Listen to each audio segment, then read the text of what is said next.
في بداية الفيلم بنشوف شجر لونها أحمر، فجأة اتغيرت العدسة ولونها بيرجع طبيعي. بنشوف راجل بيقول للي معاه كنت ماشي وبالصدفة شفت السلحفاة في الشارع ولحقتها قبل ما العربيات تفرمها. الراجل بص عليه وقال له إن جيت للحق أنا أول ما شفتك عرفت إن أنت النايم. بيسأله ما هربتش ليه؟ قال له عرفت، كل ما بنام بحلم من الناس اللي خلصت عليهم ودايما بيتهيأ له العيال اللي تتمت بسببه. قال له طب وأنت ضميرك مش بيأنبك؟ قال له لا، ويأنبه ليه؟ ما هو بينضف زبالة. رد عليه خليك كده، اقنع نفسك بالهبل ده، أنت عارف إن الدور هيجي عليك. الراجل بيخرج مسدسه وبيقول له اتفضل. النايم بيحط عدسة لونها احمر ومسك ايد الراجل والمسدس وخلص عليه علشان يبان هو اللي خلص على نفسه. في واحد اسمه افرو بيشتغل مساعد النايم، بياخد الموبايل بتاع الضحية وبيبعت صور الجثة للزعيم. الزعيم اسمه كارتال، واللي بيقول للموظفين اللي عنده يحذفوا ملف الضحية من السيستم نهائيا. وقال المساعد بتاعه شايف الراجل ده كان اشهر قتل مأجور على الطاولة، وفي الاخر بعتونا نخلص عليه. وقبل ما يمشوا خد الشنطة اللي فيها الفلوس والسيديهات اللي كانت في عربية الراجل.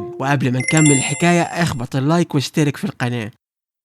النايم في وقت فراغه بيشغل نفسه في رسم الورد، فن اسمه الإيبيرو، الرسم بالألوان المائية. وهو بياخد باله من الورد اتجرح ومع إنها شوية دم إلا إنه بسرعة لبس العدسة. النايم اسمه الحقيقي فرمان. تاني يوم بيروح عند جده في الجامع. فرمان بياخد شوية كتب من الجامع بيزينها برسم الورود اللي هو فن الإيبيرو وبعدها بيرجعها للجامع. جده كان قايله يرسم ويزرع أشياء جميلة علشان نفسيته تتحسن، لأنه حاسس إنه قلبه مظلم من جوه. قال له كمل، كل واحد فيه خير لازم يدور عليه ويعمله. بعدها بيسأله ربنا بيغفر كل الذنوب بس الناس اللي بتقتل وضعها ايه؟ بيرد عليه التوبة ربنا بيقبلها لما تكون توبة طالعة من القلب. بس عليه انت بتسأل ليه؟ قال له لا مش انا، ده صاحبي اللي واقف قدام الباب.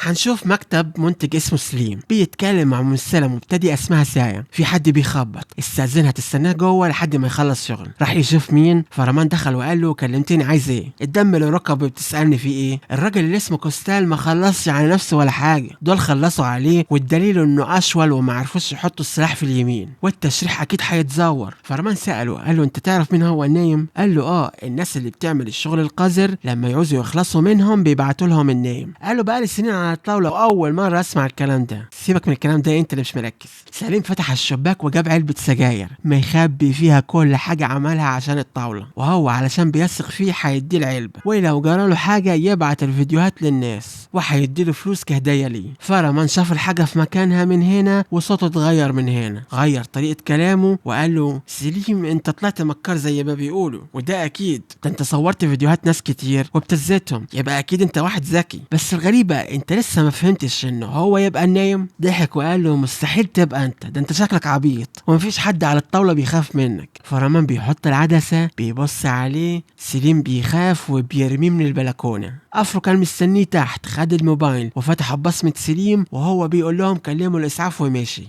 النايم خد الحاجة وهيخرج، سمع صوت الست اللي كانت مع سليم في المطبخ، بس هو شاف قطة وخرج. يا دوب خرج من هنا خدت نفس بيقفل بقها. سألها انت مين؟ قالت له اسمها سايا ايشك. بيرش على وشها واغمى عليها. تحت الجسر في حتة مقطوعة فرمان بيقابل زعيم الطاولة اللي اسمه كارتال واداله الأدلة اللي كانت عند سليم. سأله حاول يديك فلوس؟ قال له لا. يا راجل قول كلام غير ده، شفتك بعينيا وانت بتحطهم في جيبك. بيفتح الباب وبيشوف سايا متكتفة. قال له اقفل بسرعة كانت هتشوف وشي. قال له ايوه بس هي شافتني وما خلصتش عليها، وهو زي ما انت عارف هو شاف امه بعد ما اذت نفسها ولا يمكن يخلص على ست. قال له بكل برود دي مش امك وعاد يتخلص عليها. قال له طب افتح، هو اللي هيخلص عليها. خرج السلاح وهيضرب عليها بسرعة، حرك ايديه والرصاصة ما جاتش فيها. كارتر اتعصب وقال له انت بتختبرني، انت تخلص منها. وراح وهو متعصب ومش شايف قدامه. لما شافها صعبت عليه بيفك ايديها ورجليها وسابها تتنفس. بعدها هياخدها معاه، طمنها هيديها فلوس. قالت له ايوه ما انت خدت كتير وخبيت عليه، وعلى فكرة هي اتأكدت انه هو النايم. وصلها البيت وبيحذرها على الله البيت ده ما يبقاش بيتكم. وهي نازله وقعت سلسال وخده. المهم قعدت تخبط لحد ما رجعت اختها. تقول لها انت ايه اللي يرجعك؟ مش كفايه اللي حصل لنا بسببك؟ جوزها اتسجن وامها ماتت. قالت لها نتكلم جوه، مش عايزه خطيبها يسمع. قالت لها سيبيه يعرفك على حياتك.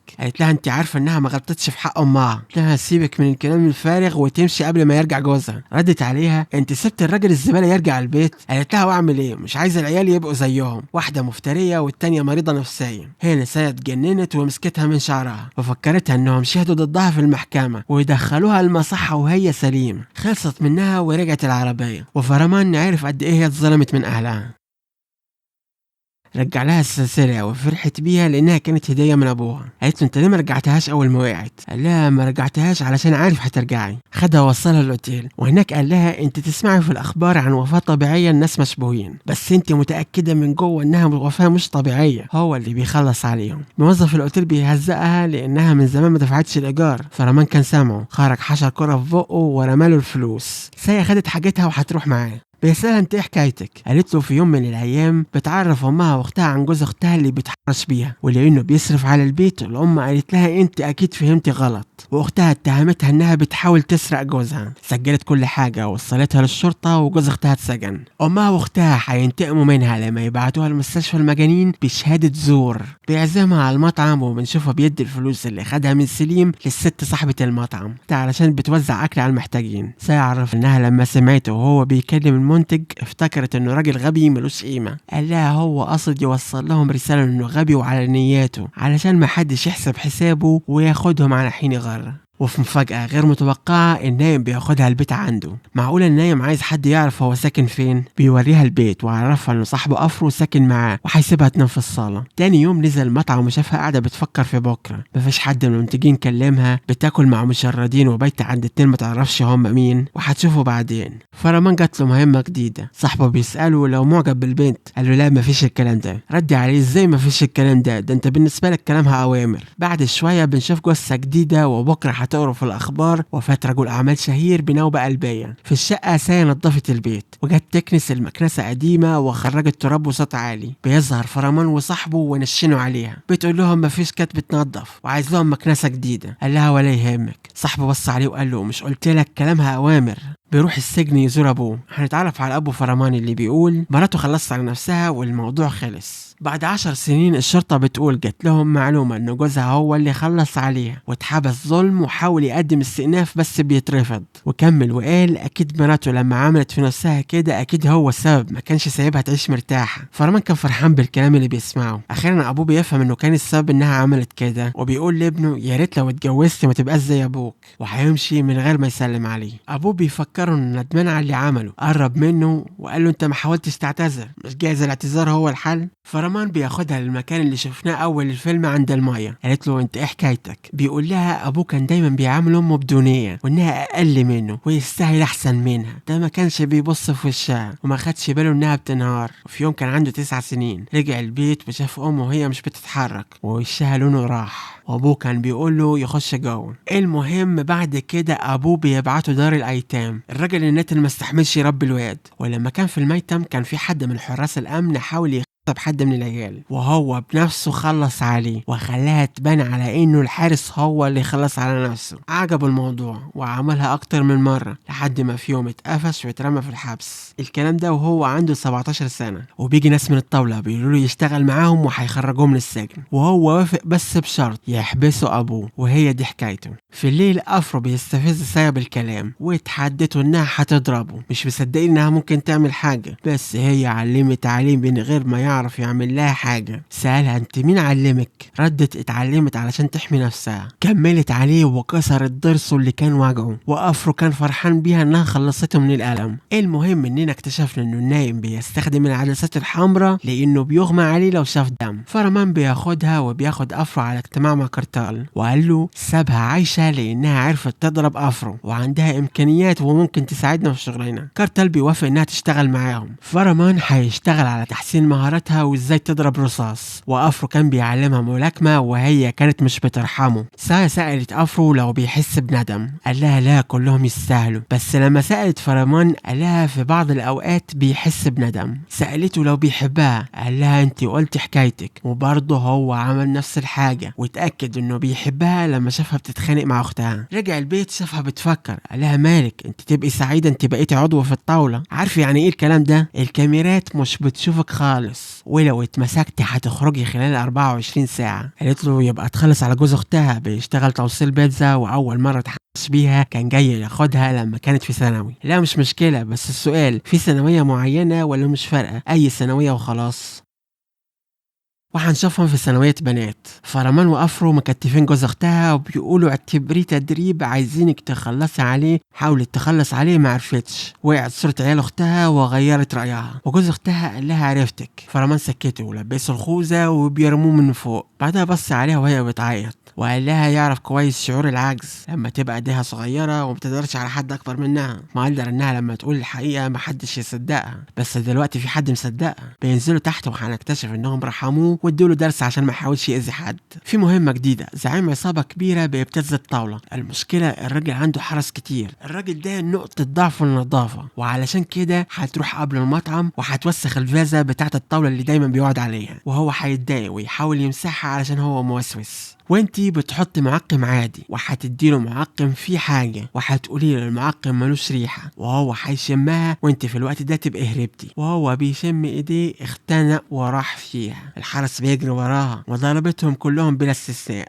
دي حتى الحراس من جنسيات مختلفة قدرت عليهم. وبعد ما افتكرت انها خلصت منهم في حد خبطها. اخو الراجل اللي خلصت عليه بيحقق معاها ليه عملت كده، وكانت بتنكر وبتقول معقم جابته من الصيدلية. قال لها من الصيدلية؟ طيب. وندى على رجالته اللي جابوا فرمان، وبسرعة قالت انها متعرفش الراجل ده. اتعصب وضرب نار على فرمان. بيسألها اتأثرت ليه؟ يبقى تعرفيه. وقال لهم يفك ايديها وماشي. راحت تطمن على فرمان، كل ده طلع مقلب. اتنرفزت وحاولت تضربه. سألها حست بايه لما مات؟ قال لها حست بفراغ مش هتشوفه تاني. سألته امتى هيثق فيها واديته قلم ومشيت. افرو قال له شايف القلم رزعته ازاي؟ يبقى اكيد البت دي بتحبك. في مكتب كارتال بنشوف سايا بتقول عايزه تنسحب من المهمه. قال انت بتقولي ايه؟ عايزه تنسحب من المهمه؟ يبقى اكيد عرفت تلاقي الارشيف بتاع فرمان اللي مخبيه عننا. ايوه، هنا هنفهم انها اشتغلت معاهم علشان تدور على الملفات اللي بتوقع الطاوله. المهمه قالت له هي دورت في البيت حته حته وما لقيتش ولا حاجه وعايزه تنسحب. قال لها مفيش انسحاب وارجع على شغلك. كارتال بيدور على الارشيف بتاع النايم قبل ما يخلص عليه. فرمان خدم المينا علشان يدي سايا درس في السواقه الاحترافيه، وهو هيبتدي الاول وهيوريها السواقه على اصولها. بعدها ركبت وهيسوق مره تانية وهيعلمها. لما جه عليها الدور قال لها مش هيركب وهيراقبها من بعيد.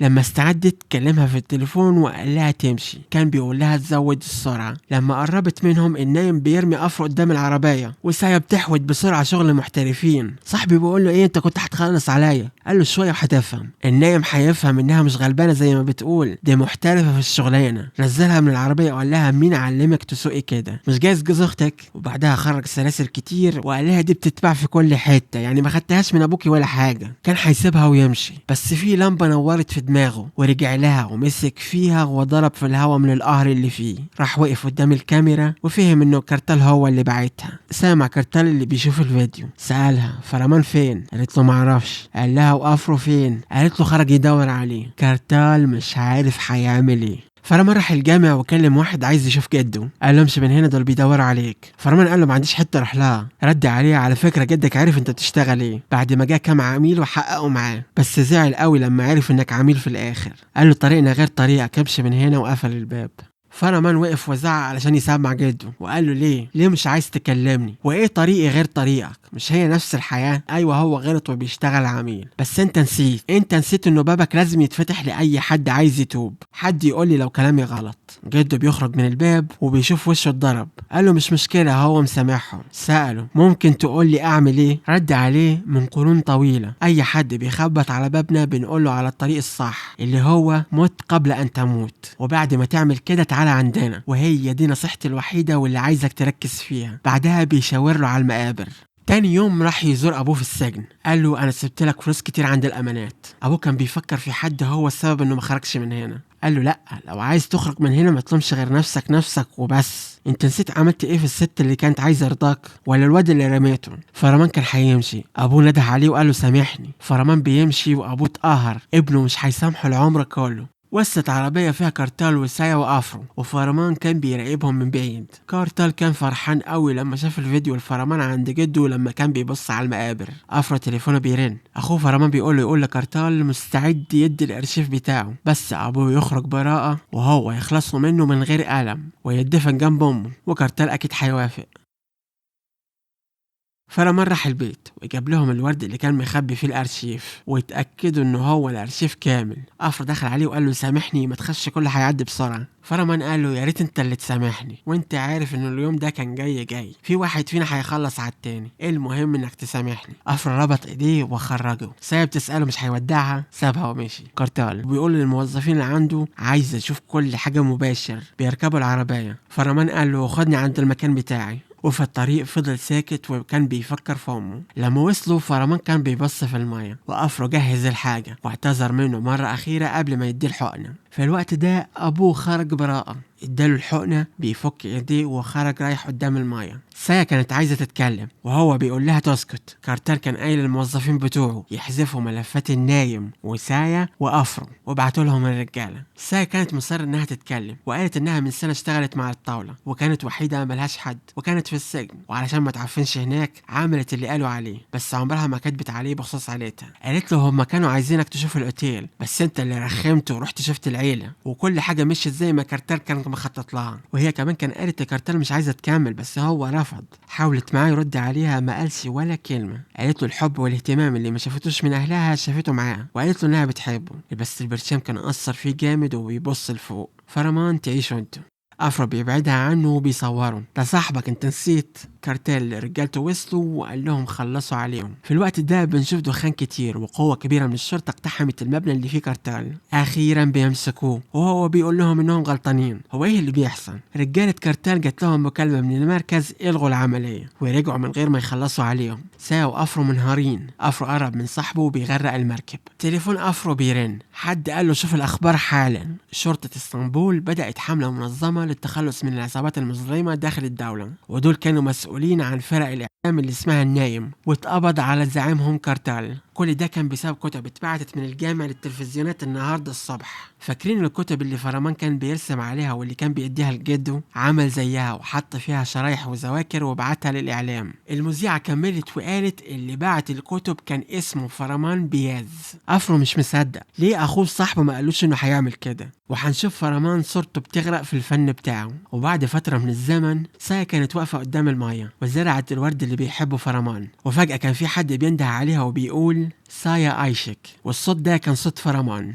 وهنا بنوصل لنهاية الفيلم. السؤال المهم هو فرمان عايش ولا لأ؟ الحقيقة انه فرمان عمل نصيحة جده بالحرف الواحد: مت قبل ان تموت. يعني قتل شخصيته القديمة، قتل النايم بكل قرفها وظلمتها وذنوبها، موتها موت نفسي علشان يتولد من جديد انسان نظيف. المخرج كان قاصد انك ما تشوفش وشه في الاخر، لانه فرمان القديم مات فعلا، بس سمعك صوته علشان يأكد لك انه عايش. الفيلم اسمه النايم علشان يوصف حالتنا لما بنعيش في الوهم والخوف. والاستيقاظ الحقيقي مش انك تفتح عينيك، الاستيقاظ هو انك تواجه نفسك وتدمر اوهامك. وفي النهاية هنكتشف ان النايم هو الوحيد اللي صحي، حتى لو كل الناس فاكرينه مات.